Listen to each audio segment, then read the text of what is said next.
I've come up here to the pin rail, as it's called, because I want to show you something about how you tie off to a belaying pin in a hemp rigging system.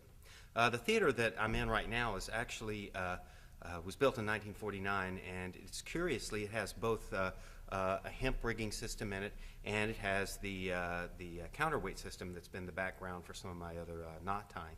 So it really has both of those systems in it, which is a little curious, but I guess in 1949 they weren't quite sure whether the hemp system was going to fade out and this new counterweight system was going to come in, or what was going to happen, so they hedged their bets by putting both of them in there. So you can see there's a long rail here, and here's some hemp rope that's slung over a belaying pin.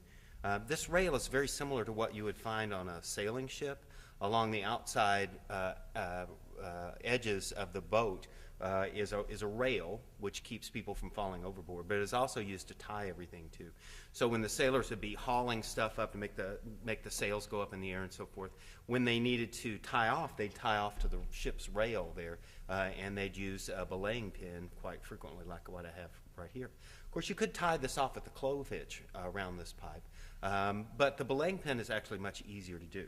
All right, if I take this one out, and you can see how easy it is to untie with a belaying pin, which is one of its main attributes or its advantages. I have here a line, so I've adjusted my rig so I've got it to where I want it to go. It's at the proper trim for what I needed to have happen. And now I've got this line and it's under tension, and I want to be able to tie this off. So what I'm going to do is I'm going to come to the belaying pin, which fits in, you see the rail has these holes in it, and the belaying pin fits into a hole that we have here at a convenient spot. There's a hole here, there's one here, there's one here, there's several as it goes on down the row here. But this is the hole I'm going to use right now.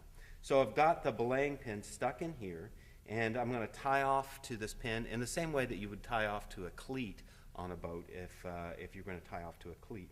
You know, a cleat is like something like that, so that you can pass the rope around one side and then around the other side and make it fast.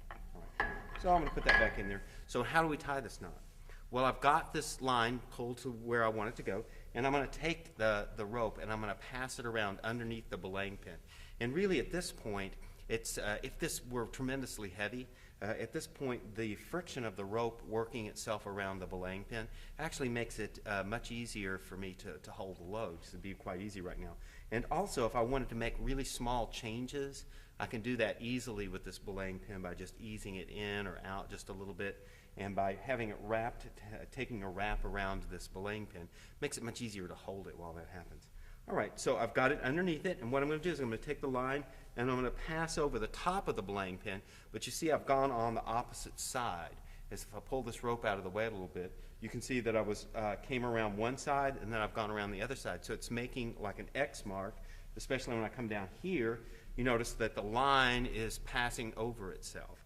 So it's actually got a little bit of an X there, kind of like what we had with our clove hitch earlier. So I've done that, and now I want to tie it off, but how can I do that? Well, a really easy way to do it is to take the line and kind of double over itself. So I've made a loop of this sort, and then I'm going to put it over the top of the belaying pin and snug it down. And when I do, the weight and the pressure of the line pulling on it is actually going to add enough friction so that it keeps the rope tied on there quite well, and we don't have to worry about it. So that will stay there just like it is. We don't really have to do anything else. Sometimes I've noticed people will tend to wrap this around many times. I guess they feel like it's not secure, but in reality, if you've done it just like that, that's plenty secure. Right, so now the idea is that we have a lot of rope left over, because when we pulled that piece up in the air, all of the rope that was used to haul it up has wound up at our feet down here. So what are we going to do with that?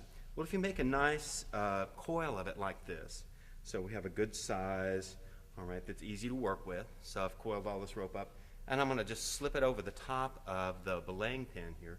So then I have the whole rig set up just like this. It's nice and neat. It's off the floor.